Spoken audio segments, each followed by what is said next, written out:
शराब है बहुत खराब, परिवार उजड़ जाता है, बाल बच्चे सड़क पर आ जाते हैं, मान सम्मान इज्जत सब सड़क पर बिछ जाती है। पत्नी के जेवर से लेकर घर के बर्तन तक बिक जाए अगर ये शराब जिंदगी का हिस्सा बन जाए। यहाँ बात मैं शराब पीने वालों के जिंदगी की कर रही, लेकिन शराब बेचने वालों की जिंदगी भी कुछ खास नहीं होती। नमस्ते भारत, कैसे हैं आप लोग? आइए दिल्ली को ही ले लेते हैं। शराब की नई आबकारी नीति अब लगता है दिल्ली की केजरीवाल एंड कंपनी की वही हालात करेगी जो शराब पीने वालों बेवड़ों के बारे में हमने आपको भी बताया। कल उनके लिए दो दुखद समाचार आए। भारतीय न्यायिक व्यवस्था के शीर्ष पर बैठा सर्वोच्च न्यायालय ने ग्लोबल एजुकेशन मिनिस्टर साहब मनीष सिसोदिया जी की जमानत याचिका खारिज कर दी। बेचारे ग्लोबल एजुकेशन मिनिस्टर जी, कभी कभी सोचती हूँ कि उन्हें कितना असहनीय होता होगा। कहाँ तो दिल्ली को शिक्षा क्रांति का केंद्र बनाना था और कहाँ मोदी जी की सरकार उन्हें शराब जैसे वाहियात मामले में फंसाकर जेल में डाल रखी है। Very bad Narendra Modi ji, very bad. दूसरी जो बड़ी और बुरी खबर आई वो केजरीवाल एंड कंपनी के लिए वो तो और हृदय विदारक है और उनके लिए केजरीवाल जी को ही ईडी ने समन भेज दिया है पूछताछ के लिए। नहीं, ऐसा नहीं हो सकता।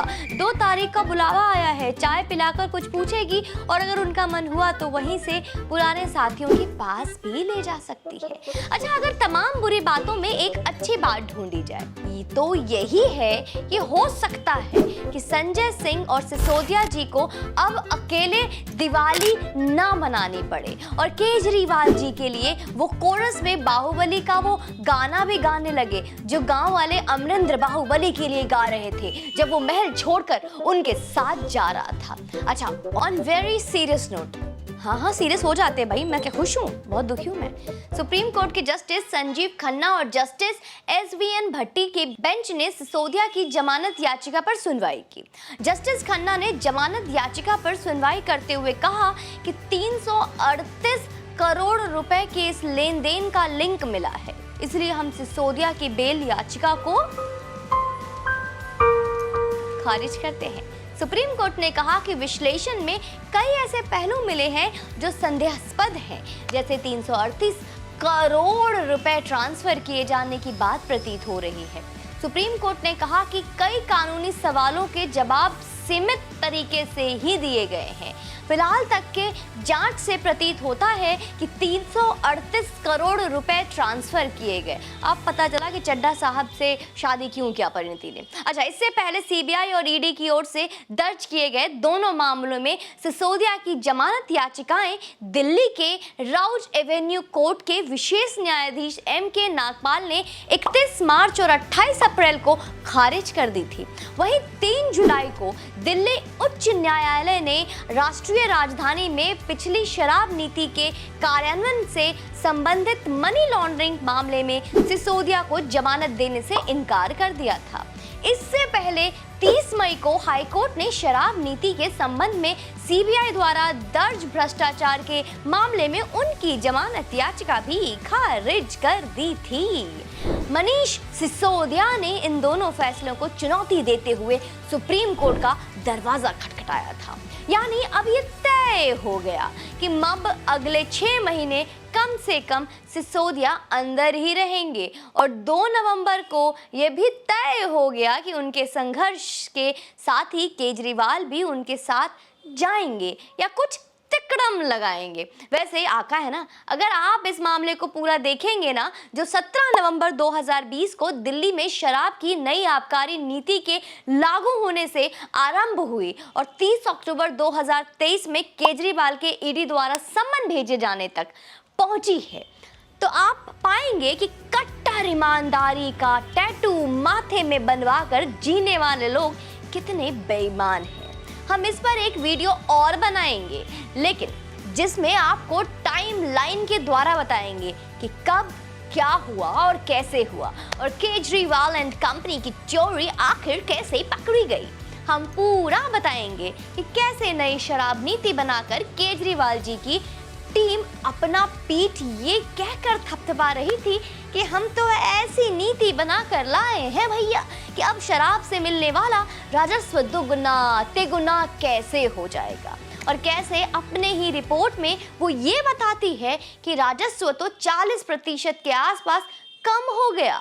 हम पूरा बताएंगे आपको कि इस देश के लगभग सभी राजनीतिक पार्टियों के गले में बेईमान का तख्त लटका देने वाली पार्टी कितने शातिराना तरीके से दिल्ली लोगों का राजस्व चुरा रही थी ये लॉलीपॉप देकर। अक्सर हमसे ये प्रश्न होता है कि आपको केजरीवाल जी से क्या दिक्कत है, क्या परेशानी है। अरे भैया, व्यक्तिगत तौर पे वो हमारे ताऊ के लड़के थोड़ी ना या फूफा के बेटे थोड़ी ना जिसने हमारा जमीन बंटवारे की लड़ाई हो या जिसने हमारी भैंस चुरा ली हो। उस व्यक्ति ने दिल्ली सहित देश की तमाम युवा पीढ़ी के उम्मीदों का गला घोटा है भैया। नई राजनीति के नाम पर राजनीति के बेहाई की है। इस बेहयाई का हमें ये समस्या है। हमारी लड़ाई इस बात की है, हम केजरीवाल से जुड़ी हर कहानी सिर्फ इसलिए करते हैं कि देश की युवा पीढ़ी जो फ्री का लॉलीपॉप पी रही है विकल्प चुनना सीखे, बदलने से पहले किसको ताकत दे रहे हैं उनके बारे में समझना सीखे। आज जितने आरोप दिल्ली सरकार पर लग रहे हैं, क्या किसी और राज्य की सरकारों पर लग रहे हैं? क्या लग रहे हैं, लेकिन इतने नहीं लग रहे। किसी सरकार के इतने मंत्री रोज ईडी सीबीआई के चक्कर नहीं लगा रहे। हमें समझना होगा, अब तो समझो दिल्ली वासियों, और दिल्ली को जागना होगा। तो जाग जाओ भाई, जाग जाओ। केजरीवाल तो कुछ अलग ईमानदार राजनीति करने आए थे ना, फिर घोटालों की इतनी लंबी लिस्ट उनके नाम के नीचे क्यों दिख रही है? क्या सारे मामले बस यूं ही लगा दिए गए हैं, बिना आग का धुआं है सब कुछ? ऐसा है क्या? क्या इतना कुछ सिर्फ झूठ है? मैं ये सब इसलिए बोल रही हूँ क्योंकि कल समन आया है ना, तो कल से ही ईडी को बिका हुआ, नरेंद्र मोदी को डरा हुआ बताते ट्वीट्स और फेसबुक पोस्ट आपको थोक के भाव में मिल रहे होंगे कि ये ईडी का काम हो रहा है, सीबीआई का इस्तेमाल हो रहा है, न्यायालय तक बिका हुआ बताया जा रहा है। कोई भी देश का प्रधानमंत्री जिसे राजनीति की थोड़ी भी समझ हो, वो देश की राजधानी की सरकार को कभी इतना बदनाम नहीं करना चाहेगी। तो आप किसी फेर में ना पड़े और इंतजार करिए न्यायालय के न्याय का। और सिंपल सी बात है, आप न्यायालय को बिका हुआ कहते हैं, न्याय को बिका हुआ कहते हैं, सुप्रीम कोर्ट को बिका हुआ कहते हैं, ये सब कहते हैं कि सब मोदी के इशारे पे हो रहा है, सब मोदी करा रहा है, केजरीवाल एंड कंपनी के पीछे मोदी पड़ा हुआ है, मतलब सुप्रीम कोर्ट भी बिक गया है। तो फिर जरा राम मंदिर मामले को याद कीजिए ना, जिसमें आप कहते हो कि मोदी का कोई हाथ नहीं, जो कुछ किया है सुप्रीम कोर्ट ने किया है। ये जबरदस्त दोगलापन है भैया। कहाँ से लाते हैं ऐसे दोगलापन, और आते कहाँ से ऐसे लोग? ऐसा ही कुछ कहते हैं ना, कहाँ से आते हैं? जय हिंद, वंदे मातरम।